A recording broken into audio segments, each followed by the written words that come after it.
he said like three of the harshest things that we heard him say.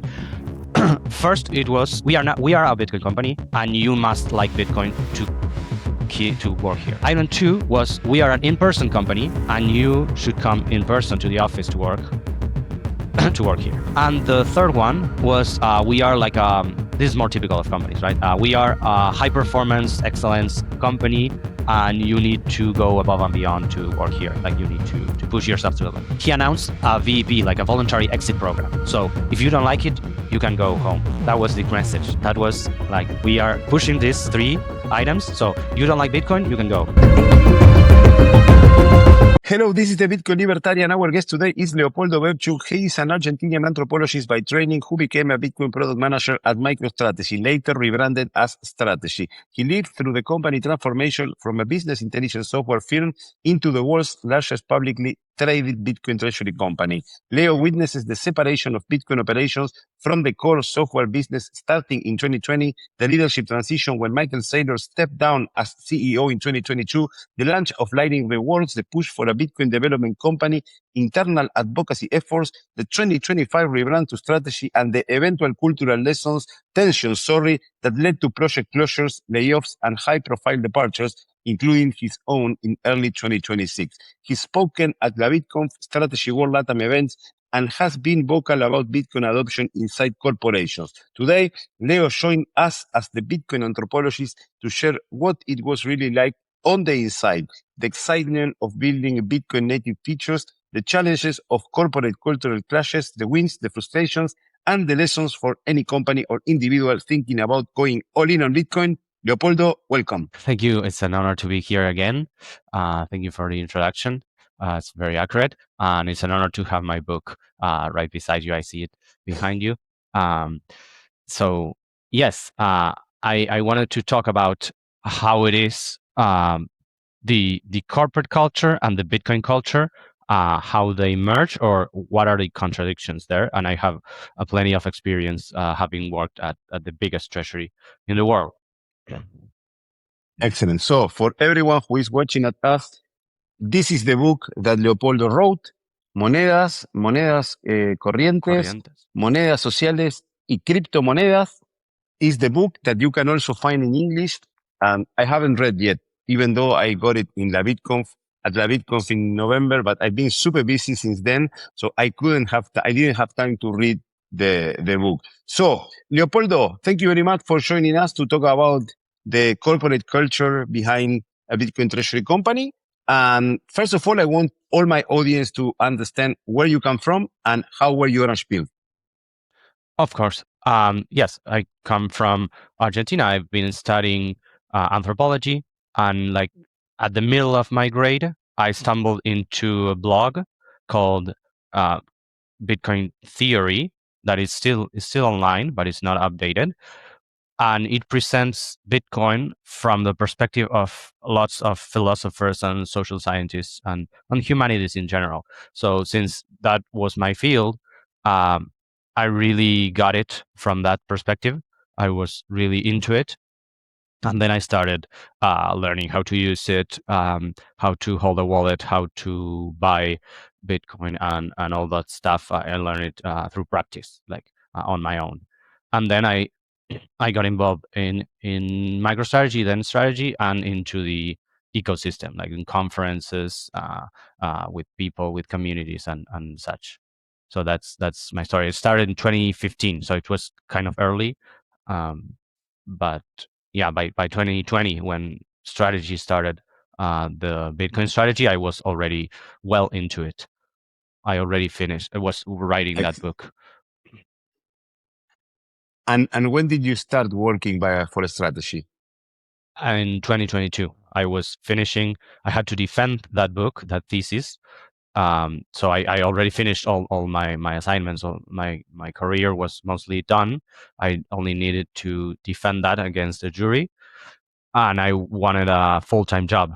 So one of my friends, my childhood friends, was already working there, and he offered me to refer me to the company. There's a referral program for employees to refer other employees. They get a good commission if they make it.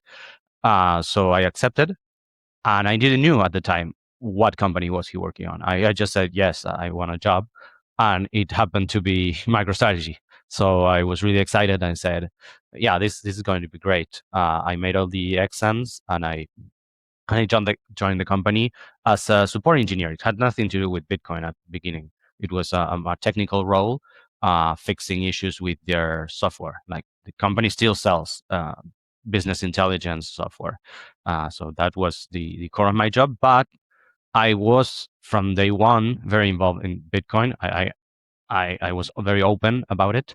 So everyone knew me as like the Bitcoin guy in Latin America, in Argentina, because not many people knew about that. I mean, they knew the company, and that's the first stage of this transformation. The company was very old, right? It was already like 30 years old, been selling software, and it was a leader in its field. And in 2020, they started selling Bitcoin. But most of the employees didn't know anything about Bitcoin. They were just doing their jobs.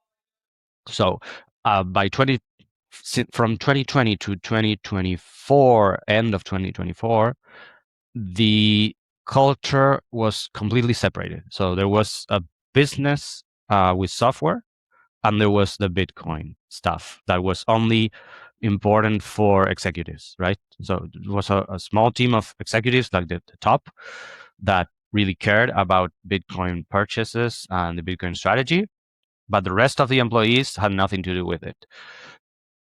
So at the during those years, we got, for example, calls because there were a lot of imposters, lots of scams using Sailor's name or the company name.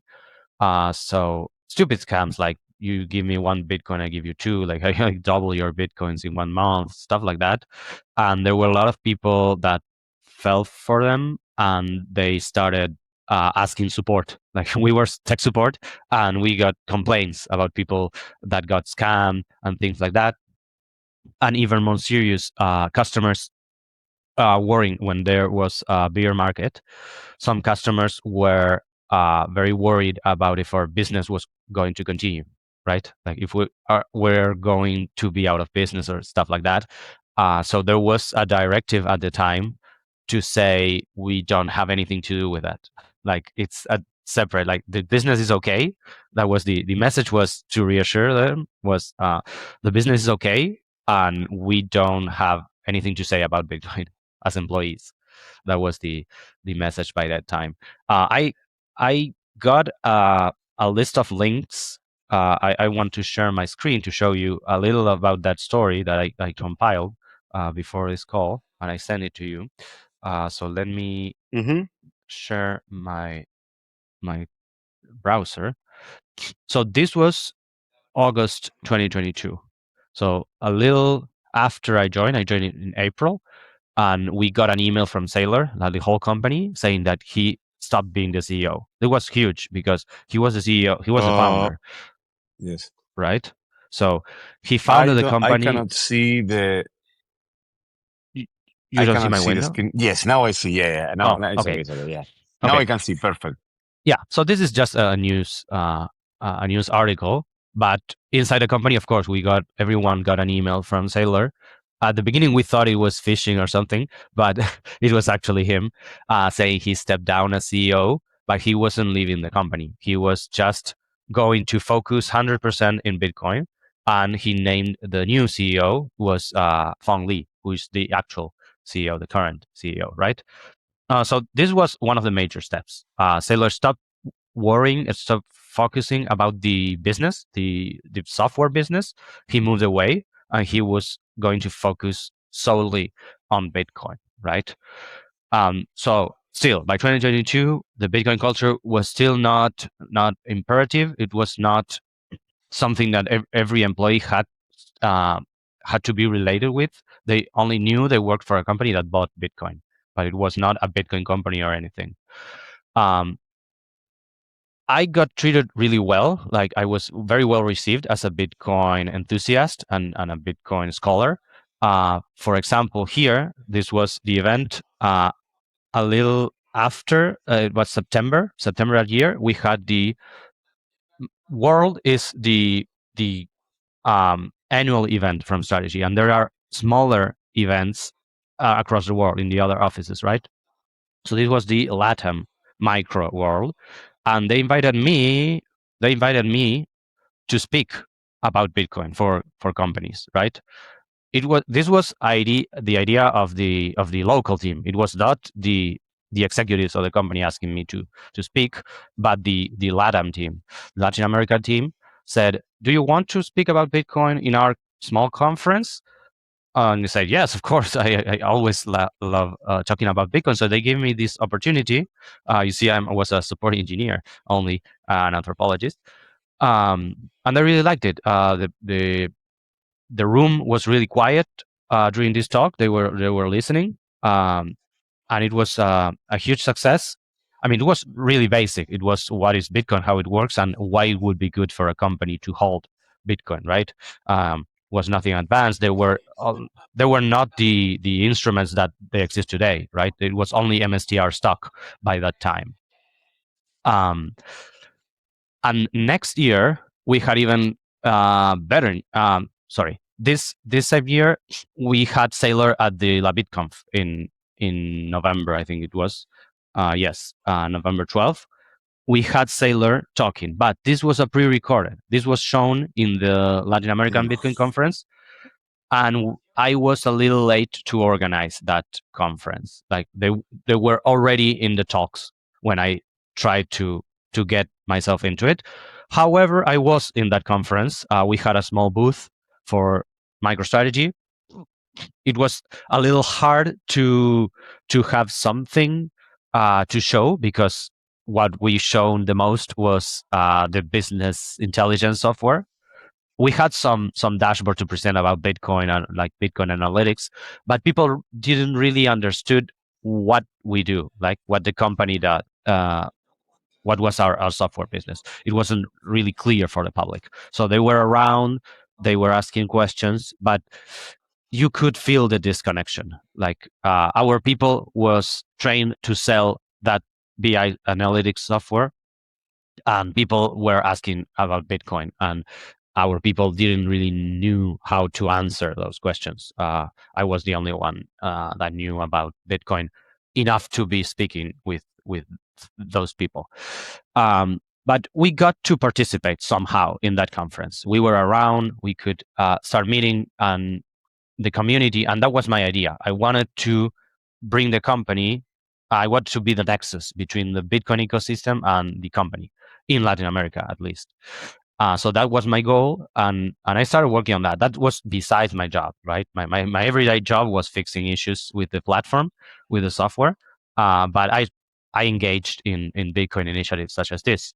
Then what I wanted to say, next year we had even better news. This was May 12th, 2023. They presented MicroStrategy Lightning Rewards, and what this was a platform to give rewards to employees. So at the beginning, we were testing this internally. Let me see if we can see some demo here. So whatever you did, you see recent transactions are like your prices for doing valuable things in your everyday job. Like the most usual example was getting on time to Zoom meetings. We were using Zoom by the time.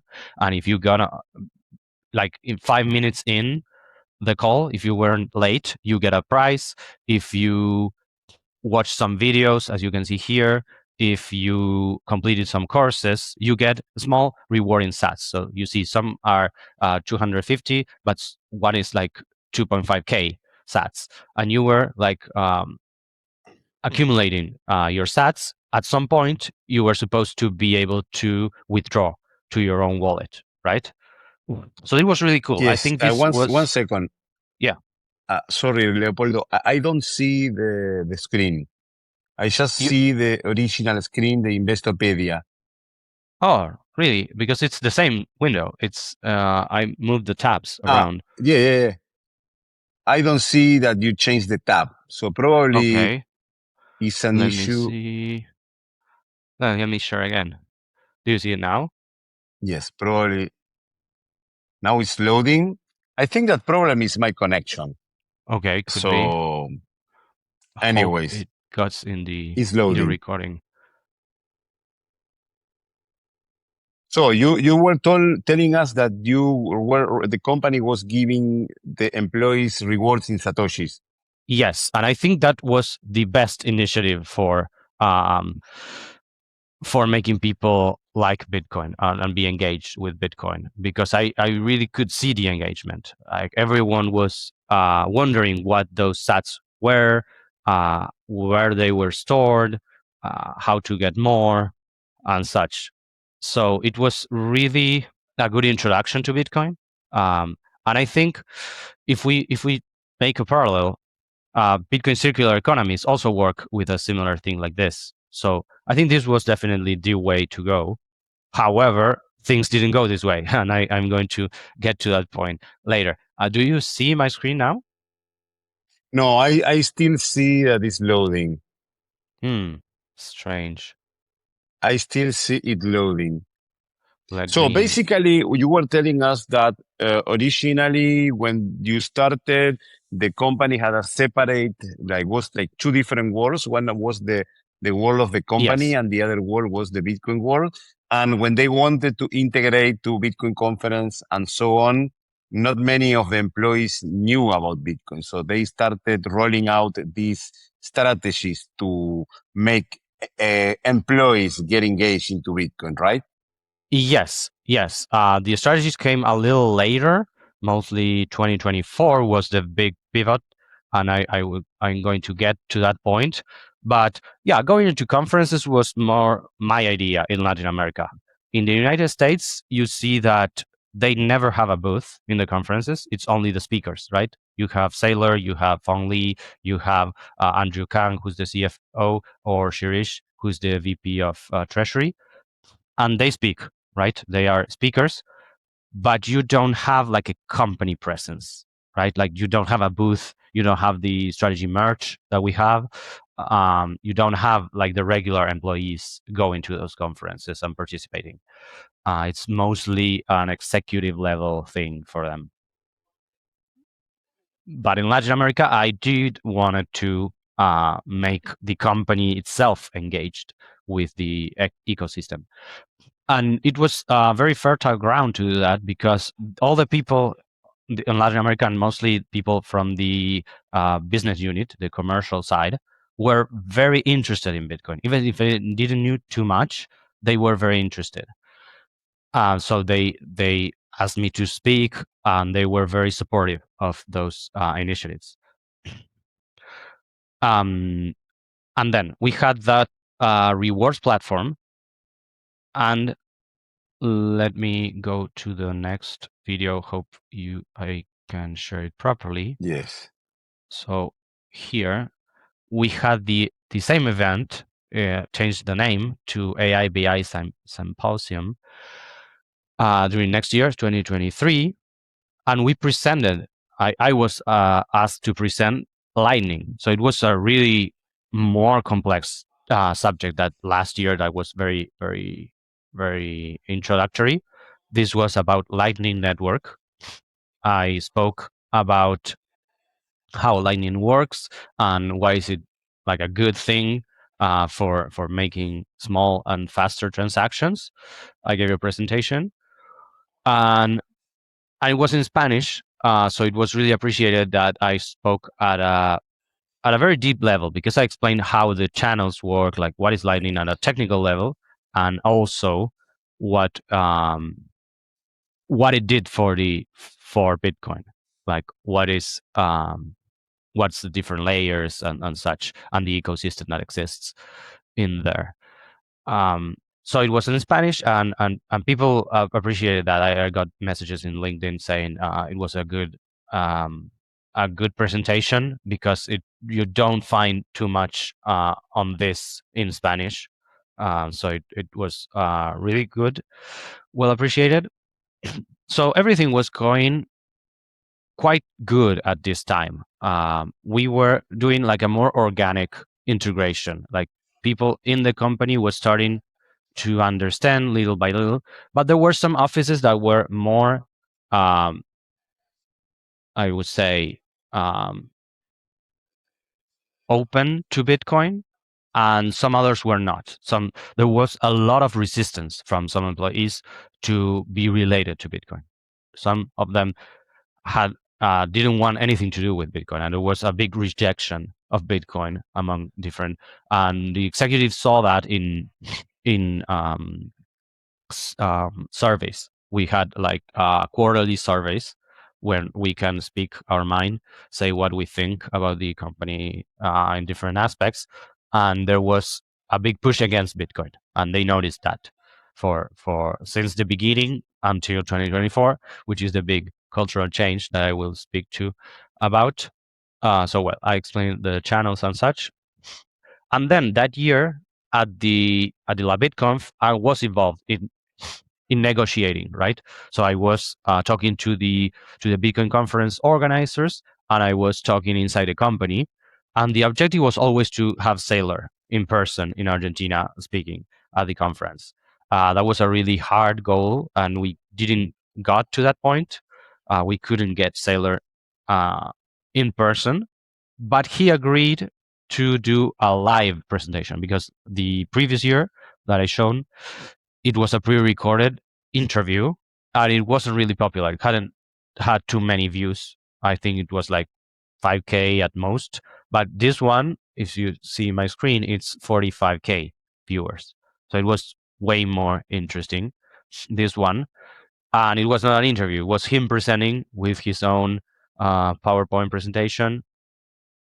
He spoke about the smart asset class for Argentina. Remember, this is 2023, December. We were in the middle of a presidential election, a lot of inflation. It was really chaotic. And he was presenting Bitcoin as a more secure asset, stores of value and such. So it was quite long. He went over his time, but people really liked this presentation. So this was for the conferences, and also that same year I had a panel.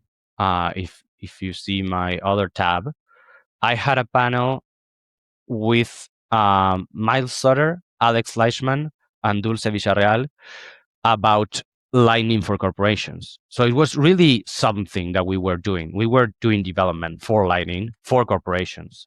We were in the Bitcoin development area by this time, and that was the idea. It was to give something to the technology, give something to the ecosystem. That was the plan at this moment.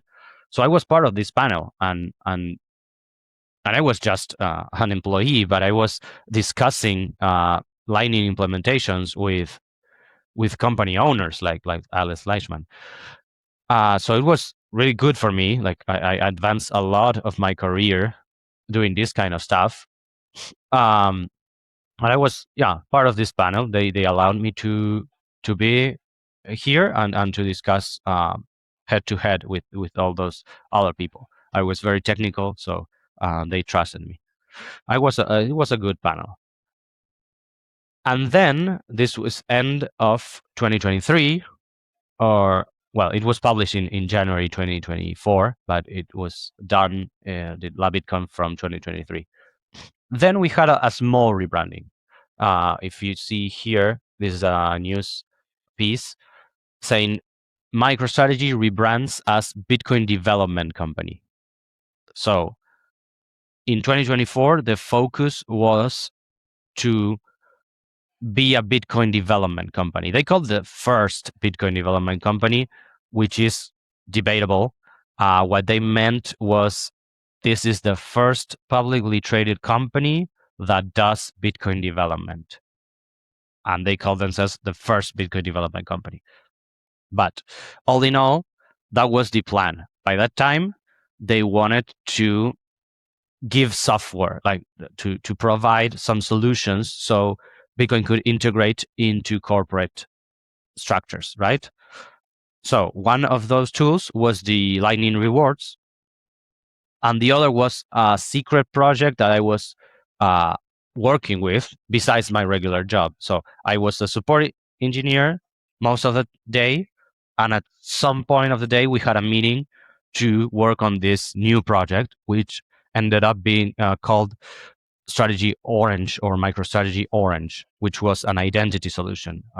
Saylor was speaking on Twitter. He was tweeting about orange checks, like the blue check from Twitter, but based in Bitcoin. So it was a very vague idea, but they asked us and they reached out to me as a Bitcoin guru and they asked me, how would you do this? Like, how, if you had that very abstract idea of an orange check, how would you do that? We are thinking of ordinals, they said. And I started researching ordinals because I wasn't very aware of them. And I said, yeah, I think you can inscribe some kind of identity. And then the other piece came by, which was the decentralized identifiers, which another company called TBD, funded by Jack Dorsey, was working on. So it was a thing of the moment. Like they were working on that. And so we said, okay, let's inscribe some DIDs in the blockchain. And of course, a lot of Bitcoiners said, no, you shouldn't do that because you are overloading the chain. You don't want to do that. And we said, okay, let's try keep it at a minimum. Let's try making the descriptions as small as possible. But there was a thing from the company, and this is one of the interesting parts, the juicy parts, which is they wanted to use the blockchain at any cost. Like they wanted it to be on the blockchain. And Sailor started thinking about like putting PDFs inside the blockchain and lots of files. And at some point I had to say, okay, let's take a step back. We don't need to use the blockchain for everything, just for the blockchain itself. And I came up with a term that you will find in my book. You are fetishizing the blockchain. You are thinking that just by putting blockchain, it's going to be better, but it's not the case. We shouldn't abuse the blockchain like that. And so we investigated and we made a lot of tests and we used the the test net. We did the inscriptions and we ended up finding some good use for the blockchain or some good properties. So basically, a DID is a JSON file that contains a public key and some other data about an entity. And the DID, the ID part, is a pointer to that document. So that document is stored in some decentralized storage, right? It could be on IPFS, it could be on the Bitcoin blockchain, it could be on Ethereum, on anywhere. So you got an ID, and that points, you need the ID resolver that returns the document from whatever place it is stored. And so what we did is not inscribe the full JSON into as an ordinal, but just the public key. So if you wanted to create an identity for yourself, you could create a transaction and just inscribe the public key as a DID, as an ordinal. And then anyone could get your key from the transaction as an ordinal. And so any message that you sign with the private key can be verified with your public key. However, if you rotate the key, you can make a history of rotations, of key rotations, right? So you say this message was valid from block 800,000 to block 801,000. So you could have a very precise history of the key rotations. That's not even possible with SSL certificates, for example. If you have email signing, you have SMIME, and you change your key because it got compromised or it got lost or whatever, all your previous emails become invalid because you change your key, and your new key has nothing to do with the old key, and so everything is lost. Here, if you do it in the blockchain, which is expensive, and I must say it's not the same, you got that advantage. So at least we got one extra point for using the blockchain, something that makes sense. But still, there was a push to use the blockchain at all costs because they wanted to say they use the blockchain, which is not the best of the reasons. I am going to move the video a little just to show that I was part of this. If you see here, when they create the ID. This was also thought to be sold to companies, right? They want us to, you see, there's my email here in the presentation because I created this video for them. So the idea was that companies will want to buy a system like this, and they wanted to sell this to companies, not the protocol itself because it was open, and we insisted that it should be open, but the service. Like, we can inscribe this for you, we can give you an identity and such.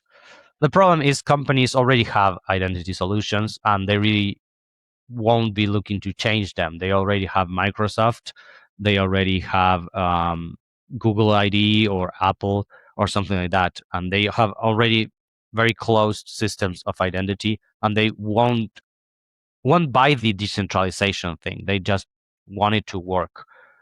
So inside a company, this made no sense. It made more sense between companies. Like, if I send you an email from company A, you may be more sure that I am who I say I am if it's digitally signed. However, you still need a certified authority or such. So the thing is, this was a very good idea, and I have to explain some of the executives why this was different, because they were still thinking, and this is like a more philosophical question about identity in the digital space. What happens usually is that companies or institutions try to mimic the existing identity, like your passport, your ID card, whatever, in the digital space, and that doesn't work because your face is something that is very easy to copy in the digital world, not so much in the physical world. In the physical world, if you are there in person, it's very hard so that you change your face into someone else. So it's a very good verification criteria. But in the digital space, we get photos copied all the time, so it's not a good. What is good is to have a private key. Private key is impossible to duplicate if people is keeping it safe. So it should be the fundament for digital identity. But it's a change that will take a lot of time to be to make sense, to be adopted. And the strategy executives couldn't wait that much. So this is when everything started to go downhill. And I'm going to go to the next video later. What happened in between this, between the orange presentation and we are a Bitcoin development company and we are a treasury company, was what I call the harshest company day. Every quarter, Strategy does their quarterly, the earnings call, right, that you follow. But they also do an internal event called the Company Day, in which they talk to employees about the last quarter results and what is going to change, what's next, right, and the goals and everything. So this was probably Q3 2024 was the worst company day that we had. We had Feng Li came in, and he said like three of the harshest thing that we heard him say. First, it was we are. I mean, this will sound good, but it was very, very harsh how he said it. We are not. We are a Bitcoin company, and you must like Bitcoin to work here, right? That was point item 1. Item 2 was we are an in-person company, and you should come in person to the office to work here. And the third one was we are like this is more typical of companies, right? We are a high performance excellence company, and you need to go above and beyond to work here. Like, you need to push yourself to the limit. That's more usual at corporate stuff. The thing is, we got all those 3 news, and he also announced it, and this is the critical part. He announced a VEP, like a voluntary exit program. So if you don't like it, you can go home. That was the message.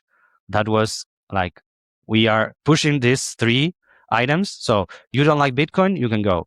You don't like coming to the office in person, you can go. You don't like pushing yourself to the limit, you can go. So it was, a big shock for us because we were used to work just fine. And it was like, and we had a hybrid work schedule, right? We were not very often in the office, and we also had been having work from home stipends, so we could buy ourselves some appliances to work from home. So it was a policy in the company that you get some money to equip yourself to work from home. So that was, of course, shut down even before this announcement. But the hard announcement was you had to be in the office almost every day again. For much of us, it wasn't even again because we joined the company on a hybrid work schedule already. We were never at the office every day of the week. And we had a lot of voluntary exits, right? I think it was really successful, sadly. A lot of people went away either because they didn't like Bitcoin or they didn't like working in person. So this is like the big, and even people that didn't quit on their own were laid off afterwards because they didn't guarantee that you would stay on the company. And for the Lightning and Orange projects, which were I was on both teams, right? And I was moved already. I forgot to mention I was moved from my tech support position into a full-time product management position for those projects, right? So it wasn't the CDO, but there was no CTO at the time. So it was that man that was presenting, Cesari, came and said, both projects are shut down. And some of you, or most of you, will be reassigned to other projects, but we cannot guarantee that you will stay in the company. So that was said directly to all the teams. And so we lost our only Lightning developer, which was Daniel McNally. Is a very good developer. He worked at BitGo, but he had no experience or no knowledge about the BI platform because he was hired as a Lightning developer. So he wasn't let go. He had to take the exit program because there was no place for him anymore. So it was kind of an irony or a paradox that at the same time that the company was embracing Bitcoin as a cultural value, it was getting rid of its only Bitcoin developer and abandoning all its Bitcoin projects. So that was end of 2024, and it became even worse. What the video that I have here, if my screen is properly shared, was the LATAM world in 2024. I couldn't speak myself because we had the CEO himself talking. So Feng Li, the new CEO, came to Buenos Aires and he spoke in that smaller conference. And he had meetings with government, he had meetings with banks and with lots of companies here because the Argentina operation was growing a lot. Even that same year, 2024, it was a deal in Argentina that saved all the sales worldwide, right? So the company wasn't doing very well. They weren't selling enough to meet their targets, but Argentina closed a big deal that saved everyone's targets, like made it for the whole company. So it was a really big thing, and we had Feng Li in the city, and we had Feng Li in our office, and this is another critical moment for me to understand like the limits of, or how much of Bitcoin ethos is compatible with corporate culture.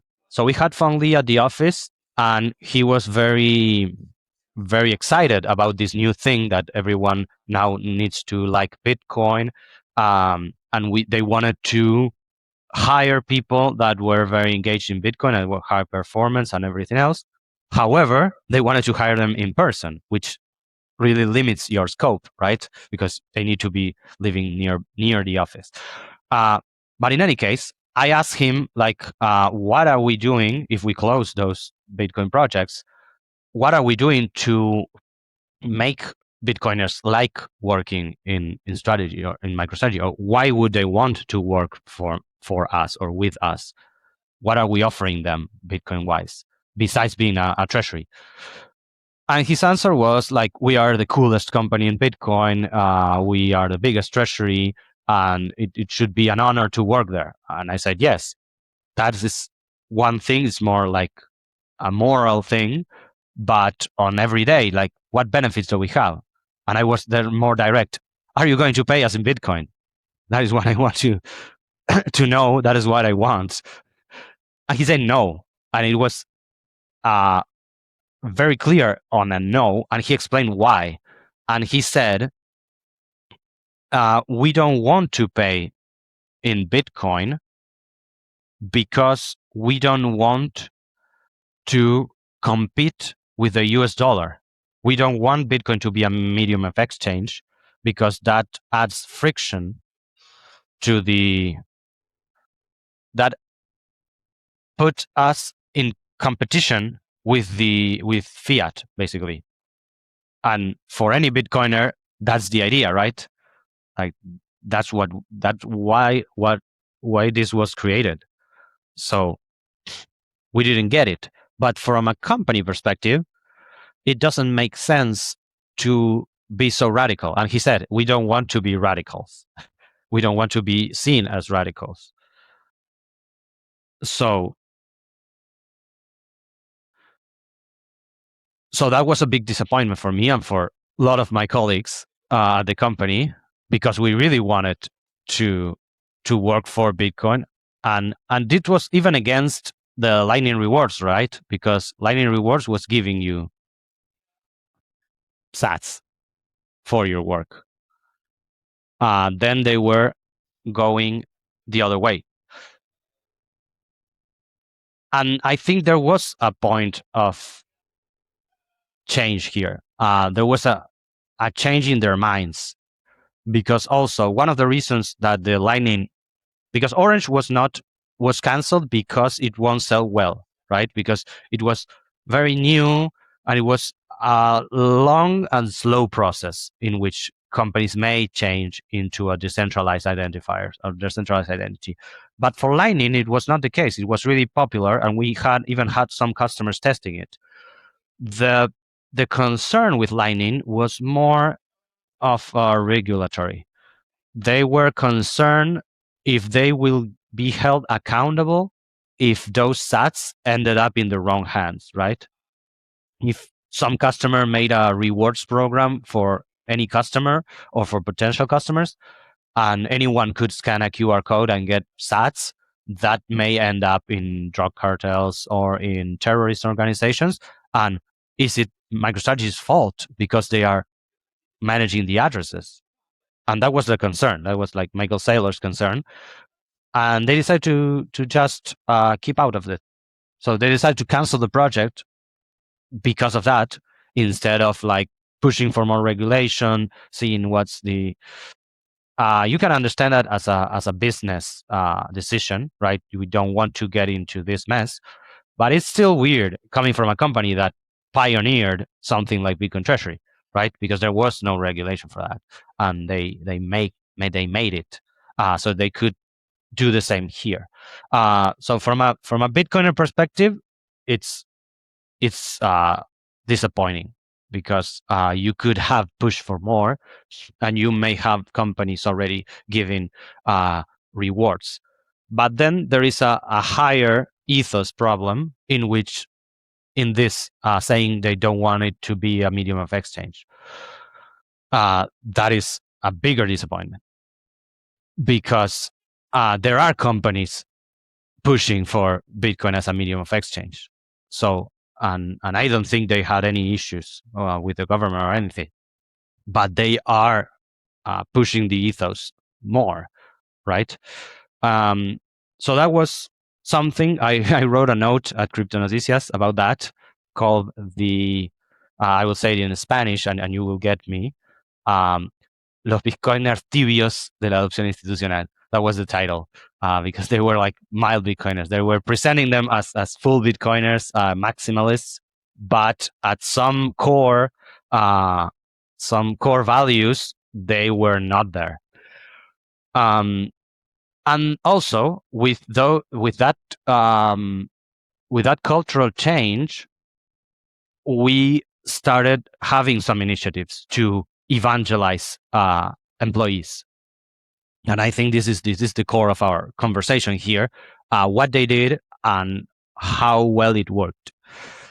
So first was the courses. We had some trainings about Bitcoin, mandatory trainings every quarter, and I don't think they were a good idea. Like, the first training was read the whole Bitcoin Standard by Saifedean Ammous and then answer like a 40 question, a multiple choice, right?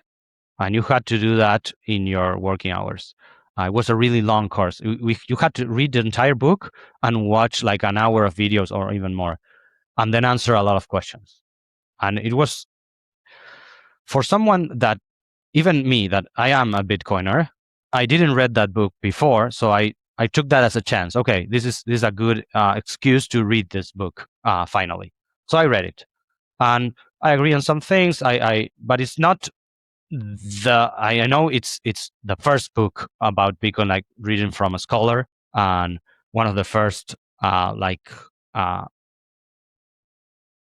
first bestsellers of Bitcoin. Let's call it like that. That is written for the general public to understand what it is and how good it is.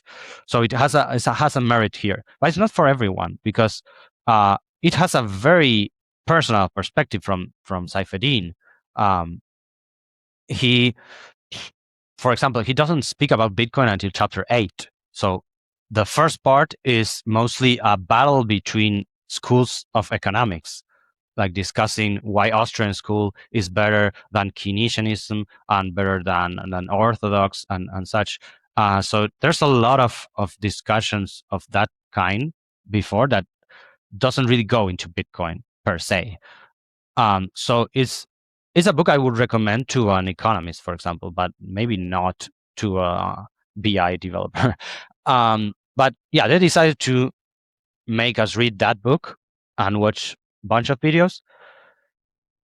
And yeah, I got a lot of comments from my colleagues saying, this is not helping me like Bitcoin because I don't know anything about that. And you force me to watch that much videos, read an entire book, and answer 40 questions.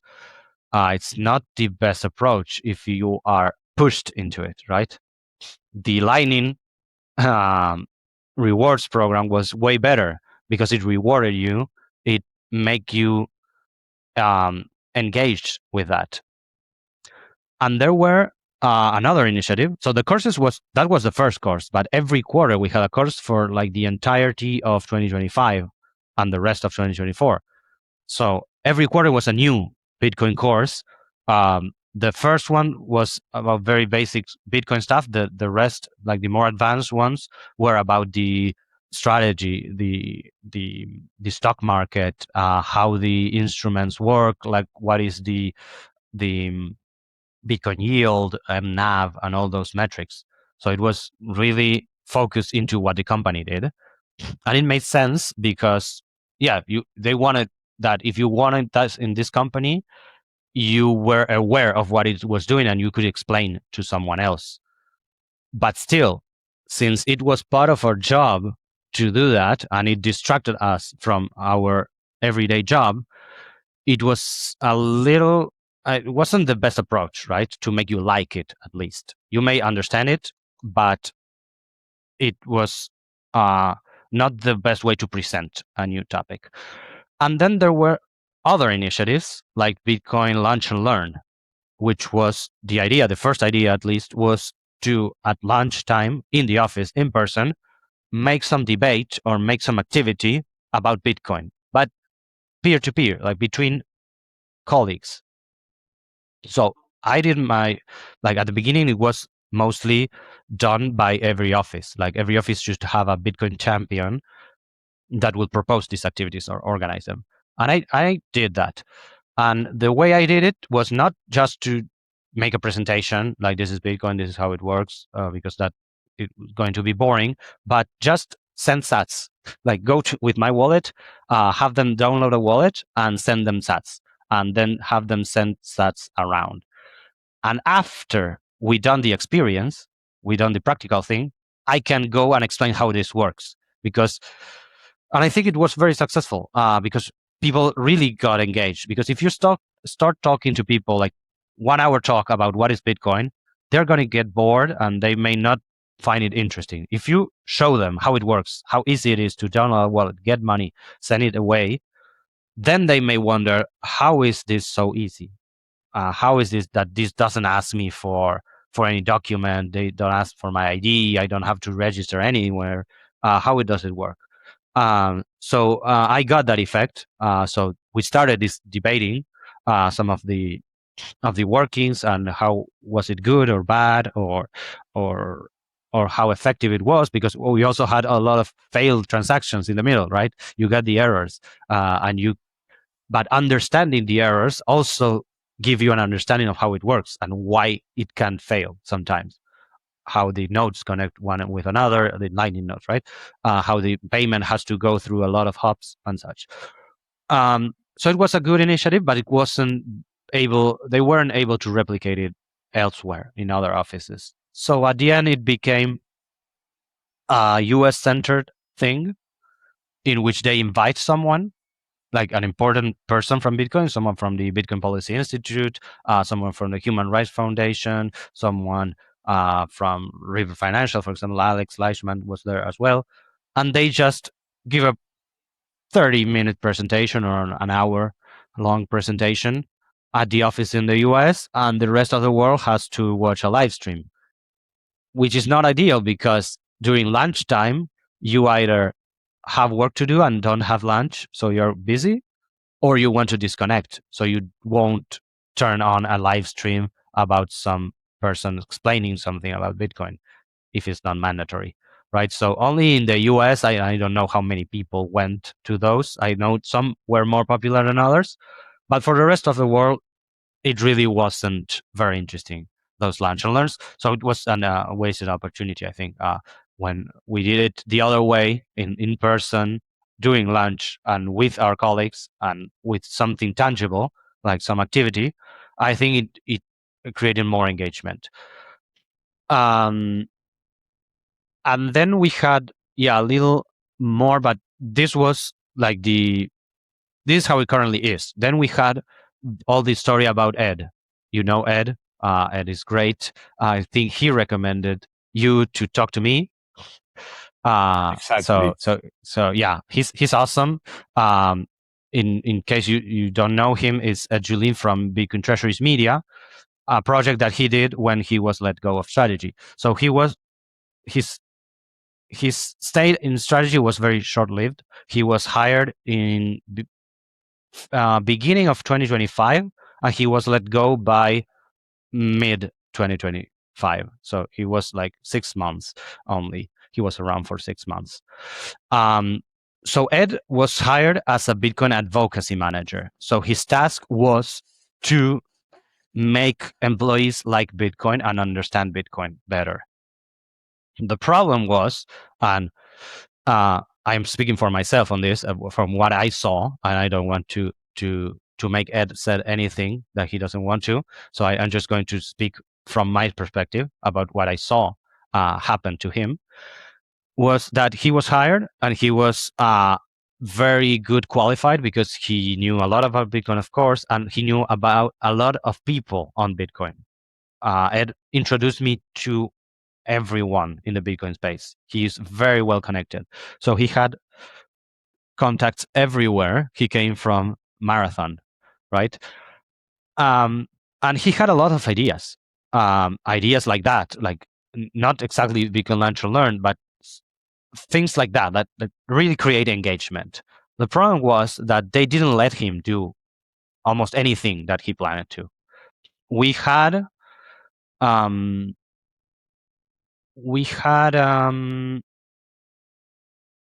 a conference in the office 2025 in April. It was the OP Next.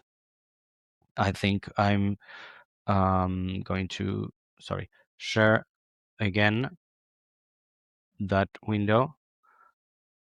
This was probably the last LabitConf I was. This was after they canceled those projects 2024. I gave a Bitcoin for Corporations talk at the LabitConf because there were no longer any projects. So I presented the strategy itself.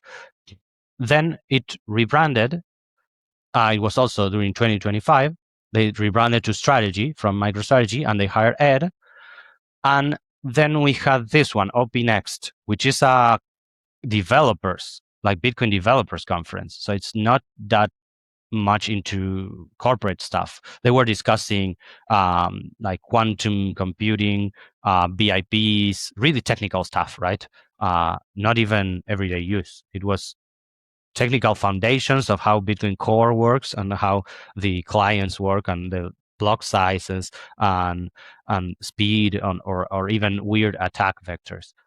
So it was really technical. And Ed managed to have this in the strategy office. So convinced the strategy executives to lend the conference the space, the physical space to have the conference. And I was there because I was around the office at that time. So I participated in this. I watched the discussions, but also it was a very high stakes for Ed. He was very nervous that everything went well.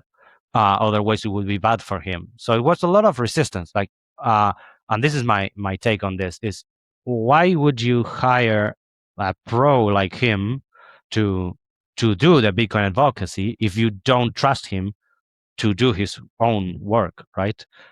He wasn't allowed to do much of his ideas because of that kind of fears. Like, this is not corporate enough. It is not the image that we want to do.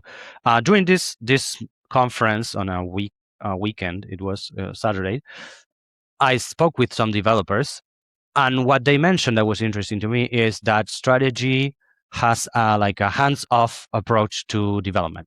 They don't fund development, and they don't want to fund development just in case someone screws up, right?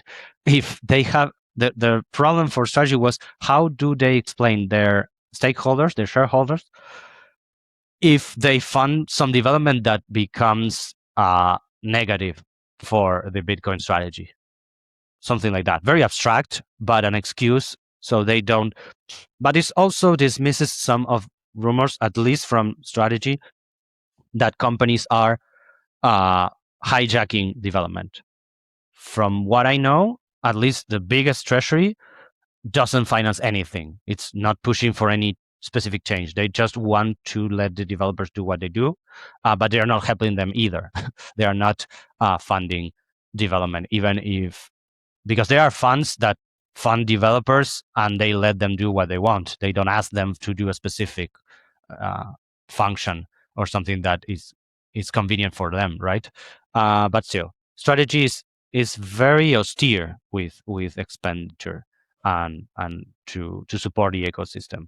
They say they're supported by the Bitcoin strategy in finance, right? So they make people that buy the stock richer, and they make those instruments like the new digital credit stuff, and they think that is what they contribute to this space. Another similar thing like that was the Bitcoin the MicroStrategy gives. I don't know if you see my screen here. There is a program. No. Yeah, I see. Oh, okay. So there's a program like charity donations, helping communities and such, which is called MicroStrategy Gives. I tried to merge this with Bitcoin, which makes sense, like to speak with human resources people in charge of MicroStrategy Gives, and projects like the NGO, like ONG Bitcoin Argentina, NGOs and things like that do this kind of work in Bitcoin, right? Which is what makes perfect sense. If you are a Bitcoin company and you have a charity program, then why don't you merge both things and do like Bitcoin social work, Bitcoin initiatives like that? And there was no way I could convince them to do that. Something that seems very obvious, right? But you wonder, how is that things are so separate in corporate culture that you cannot make a match like this that is so self-evident. And then I have a couple more. Well, this is the OP next. This is probably the only concrete thing they did for the Bitcoin space, which is the hub. So at the office in Tysons, they set up a floor as a Bitcoin hub, so developers can have physical space to work on any project they want. So this is truly what they did to help the industry, right? So developers can apply and can go work at the strategy office in Tysons.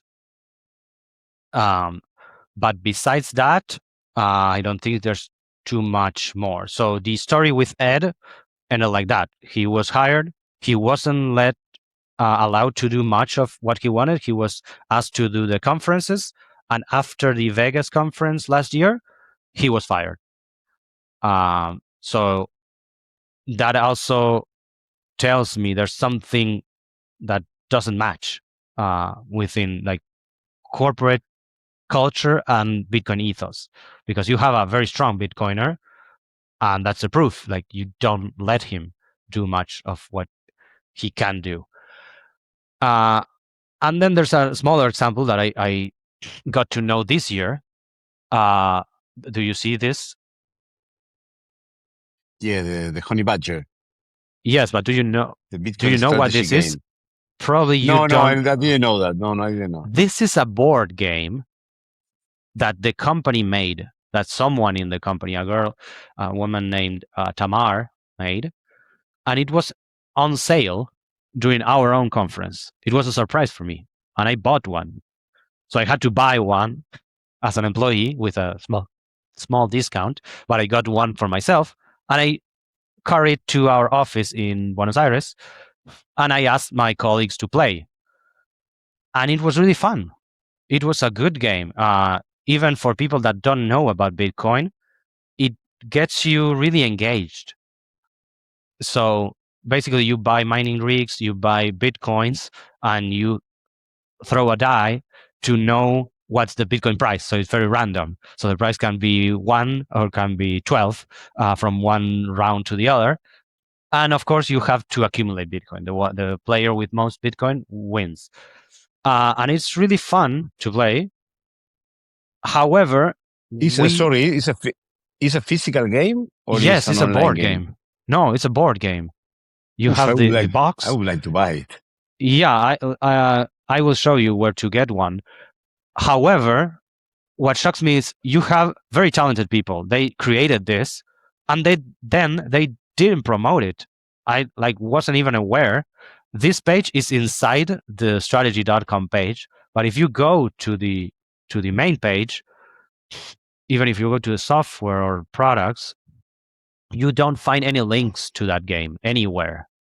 And he had to sell like 1,000 copies to make it, to prove this is worthy. And how are you going to do that if you almost get no visibility?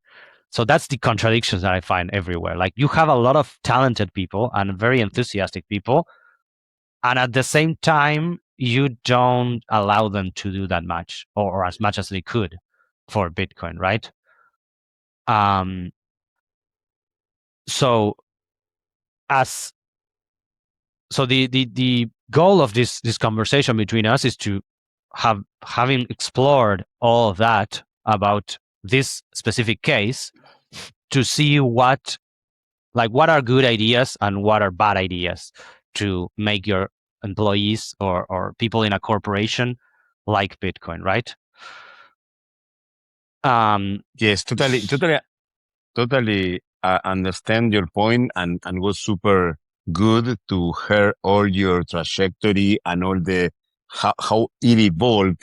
What I take from that is, I think that we have in strategy, we have multiple phases of the company. First of all, Michael Saylor, realizing that he had 500 million US that were a melting ice cube, and they need to invest in somewhere. Then he found through by reading the Bitcoin standard that the only solution that keeps the value of the money and even not only keeps but increases on the time is Bitcoin. So he went all in. In the middle, I think that he wanted to become a Bitcoin company, like as you were telling me, more like the one that Chuck Mollers have. That Chuck Mollers is 21, that is a Bitcoin company and also a Treasury company. But in the middle, I think he realized that the best way that strategy can contribute to the Bitcoin ecosystem is by being a black hole, creating multiple financial products, giving different exposure to volatility to the corporate capital. And that's what Saylor explained in his speech at Abu Dhabi, and becoming this, a black hole where its functionality is to suck all the fiat from probably the 300 trillion US dollars fixed rate industry to strategy and to Bitcoin. So that's what I see. Probably you as a Bitcoiner, you were expecting something like more Bitcoin oriented, like, okay, let's do research on Lightning Network. Let's do research on wallets. Let's do research on education. And I think that I agree with the point that they made read, to understand Bitcoin, they made the people read the Bitcoin standard. And let me explain why, for me, is crucial, the Bitcoin standard. Because, as you said, the Bitcoin standard has like probably 8 chapters before start talking about Bitcoin. Mm-hmm. And I think that this is the way to approach Bitcoin. Probably we that are the Bitcoin hardcoders, that were into Bitcoin since probably 10 years or so, we want to orange peel the people by making them pay with Bitcoin, teach how a node runs, teach how Lightning Network works, teaching probably how a hardware wallet works.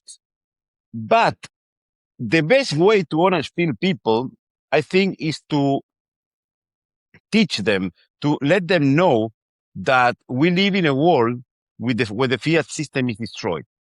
And the only way to escape on that is with Bitcoin. So that's the vision that I see. But anyways, that was cool listening from your side. And on your side, why did you feel disappointed? Because I saw the company go into the right way at some point, 2023, first of 2024. And I think at that point, they had more of a startup mentality, right? Like they were creating, experimenting, doing new stuff, doing Lightning stuff. And that was actually engaging and more organic. And when they adopted Bitcoin as a company policy, they approached that from like a more corporate perspective internally. No, not externally. Externally, they're doing quite fine, as you mentioned.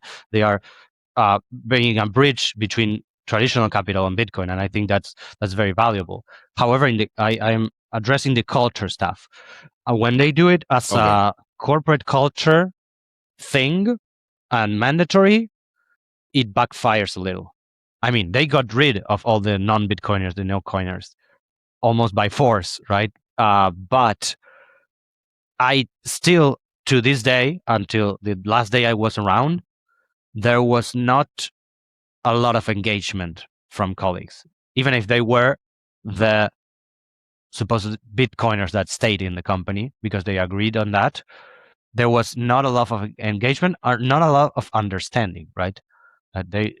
You weren't able to discuss Bitcoin as a Bitcoiner with most of them. Even if they will thumbs up and say, yeah, Bitcoin is great, they couldn't say much more about that. Yes, totally. Yeah, I think that this is also not about the culture of the company. I think that we live in a world where like most of the people don't care about Bitcoin and don't understand it. And is our goal or what we are doing here to make them understand why we need Bitcoin and what is Bitcoin and what it's gonna do to the world. I was surprised when you told me that they had a plan to put PDF on the blockchain because even though now I am 100% against of adding, as you said, I have appointed here to fetish Fetishize the blockchain, yeah. Bitcoin blockchain. fetishize the blockchain. I see, and this is more a philosophical way, I envision Bitcoin as I see Bitcoin as a tool to solve problems, right? And I see that now the biggest problem that we have is the money. And we have to solve it now. And Bitcoin comes to solve. But what happens when the problem of money is solved? What is going to be Bitcoin for? So that's what I point that Bitcoin in the future, probably 100 more years, Bitcoin will solve other problems, probably not about money. And I envision Bitcoin, one of my thoughts, what can be Bitcoin in the future is this network of knowledge like the Navi from Avatar used to have. So this is totally crazy. And I think that in the Bitcoin network, in the blockchain, we can put and secure all the knowledge of the humanity. Of course, not now, because we cannot um, fetishize the blockchain because now the only thing that we need is to store value. But in the future, imagine in a post-monetary world, in a post-scarcity world, probably Bitcoin network or the Bitcoin blockchain will be the store of all the things that we know that will be secure, that will be able to travel through space and time and will be there forever. Imagine what happened when the Alexandria library were burned, all the knowledge that was lost on that burn. So if we can put all our knowledge or our scientific advances into something that is perfectly secure, immutable, unhackable, this would be amazing. So probably Saylor was thinking, I don't know, 100 years ahead on that point. And that's what surprises me because I'm against to adding shit to the blockchain, but in the future, who knows? Yeah. I saw one of your latest podcasts with about, and it was interesting. I wanted to make a counterpoint of that. So what your guest said was there is a corporate hijacking of the blockchain to inscribe like spam in the chain, right? He wasn't sure how, Yes. because she said there was no proof exactly of that. But from strategy's perspective, I know they don't put a dime into Bitcoin development. Like they don't fund anything in any direction. And they mentioned, I think Saylor mentioned something early this year about helping quantum resistance or something like that. But I haven't seen anything else on that front.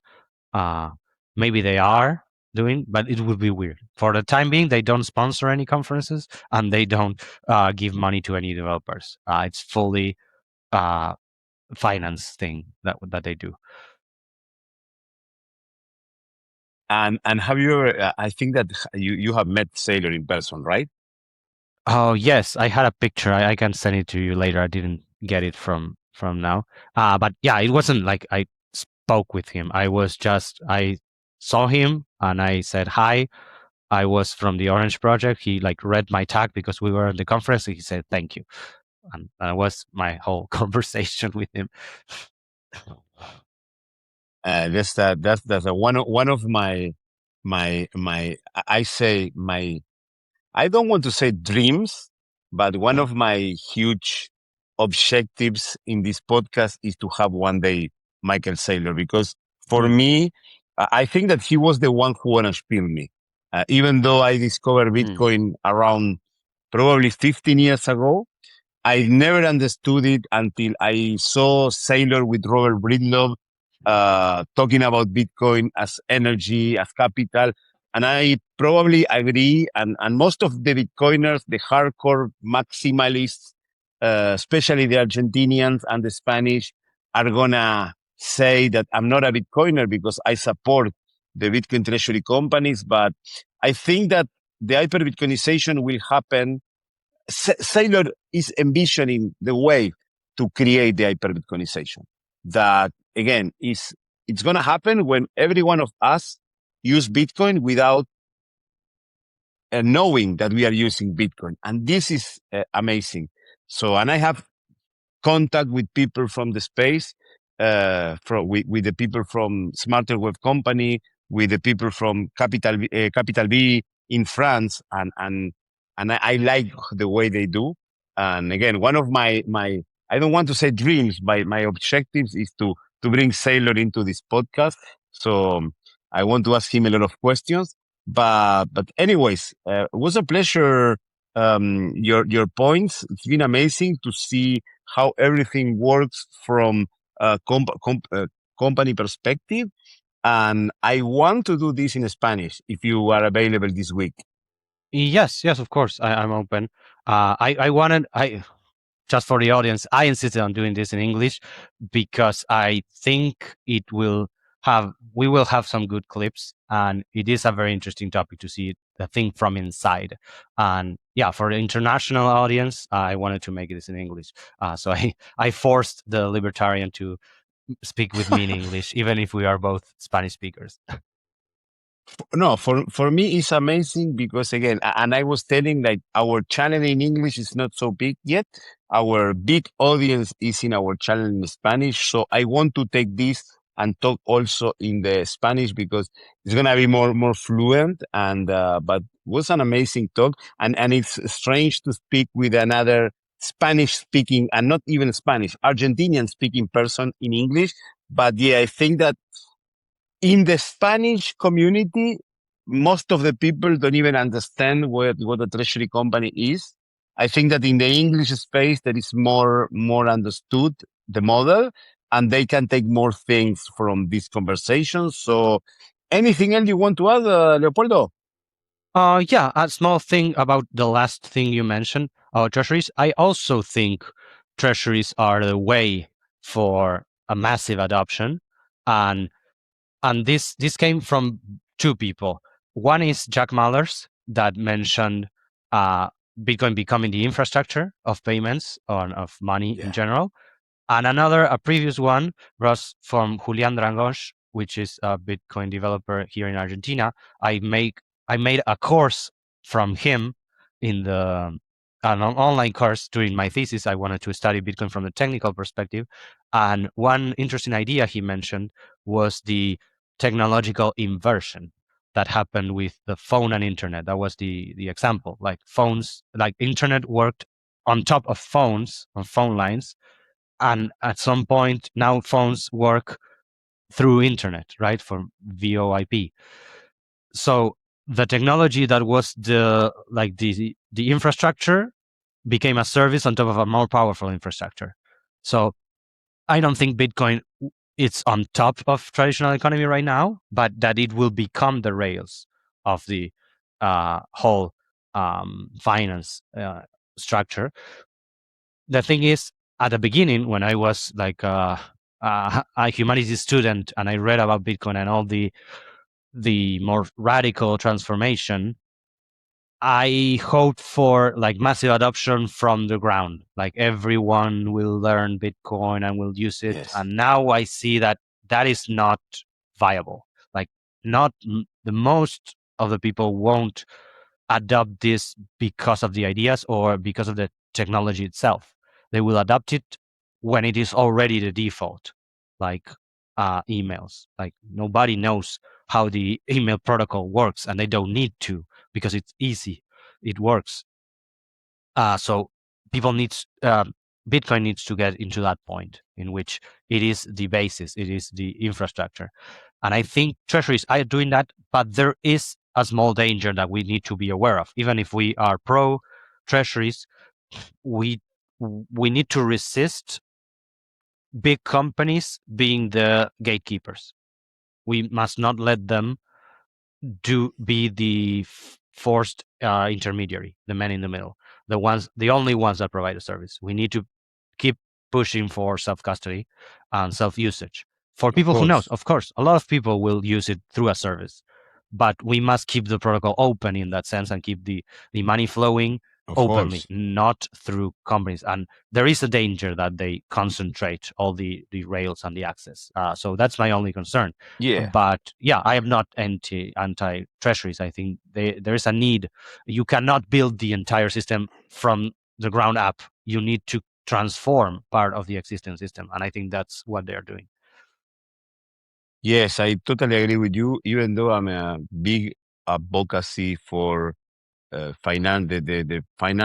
legacy financial system, like the ETFs or the treasury companies now going into the space and having building bridges for all the people to go into Bitcoin.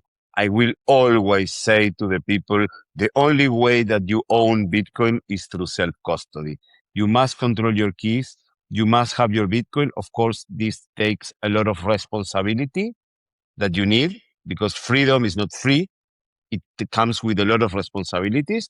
So, but many other people who don't give a crap about self-custody or self-sovereignty or privacy, they will go into Bitcoin using these instruments like BlackRock or multiple ETFs or the strategy instruments or the MetaPlanet instruments or the Smarter Web Company instruments. And that is a way that we need to explore because I talked with many Bitcoiners and they are super against these companies but as you realize, I say the same. When I beginning to study Bitcoin, I wanted the movement to go from bottom to top, but this is impossible. Even though I love the romantic way of the circular economies, I love buying things using Bitcoin. I think that the way to the hyper Bitcoinization is with massive capital flow into Bitcoin and increasing the market cap at least at 30 trillion. So, but in the middle, we can still pay on Bitcoin. In the middle, we can still have circular economies. In the middle, we can still preach, protect your keys, hold your Bitcoin and buy because otherwise Sailor will end up buying all. If you hate Sailor, you must buy more Bitcoin because you need to prevent him to buy more. Yeah, absolutely. I agree on all of that. So, anything else you want to add and how people can contact you, Leopoldo? Yeah, you can search me on LinkedIn for the most. I use it for Bitcoin stuff and such. Leopold. I have a Noster. I may send it the npub to you later, so you put it in the video. Okay. Because I cannot say it out loud. It's too complicated. But yeah, those two, LinkedIn and Noster, are the most Bitcoin oriented. I do use other social networks, but it's more personal. Yes, I love what you upload in your Instagram. So I love the content you upload in your Instagram as well. So this is Yeah, really good, not Bitcoin oriented, but exactly. is really good too. Yeah. So I think that we must. What I did is like we must have a social media a little bit out of Bitcoin world because what I did is now I have my Instagram is the Bitcoin Libertarian and this is the Bitcoin Instagram and I have my own Instagram that is private and now I upload mostly photos of food and it's totally different from the Bitcoin world. Yeah, yeah, absolutely. You need different aspects of your life to be segregated. That's a big part That's the of point. digital identity. as well. That's the point. So, Leopoldo, thank you very much for your time. Have a good day there in Argentina, and I hope to meet you soon, probably when I go to La VidConf at the end of the year. Yeah, absolutely. We'll be speaking. If you are in Europe, maybe we can catch up there if we coincide. And then, yeah, we can do this in Spanish. Great talking to you. Thanks for having me. And we'll be speaking. Yes, we will be speaking Spanish for sure this week or probably next week. But I think next week I will be very busy because it's Thai New Year and I will be fighting with water guns on the street. So Okay, interesting. I'm not gonna have so much time for recording. So this week I want to record as much as possible. So Leopoldo, thank you very much for your time and have a great day. Have a good night. Bye. Thank you very much. And thank you very much to everyone who is on the other side. If you like the episode, give us a like, subscribe to our channel, follow us on social media, because doing so, you help us a lot to paint the world orange. Share this episode with the people you love. Share this episode with the people you hate, because we must reach 8 billion people and give them the orange pill. Stay humble, stack sats, and remember, we are all Satoshi.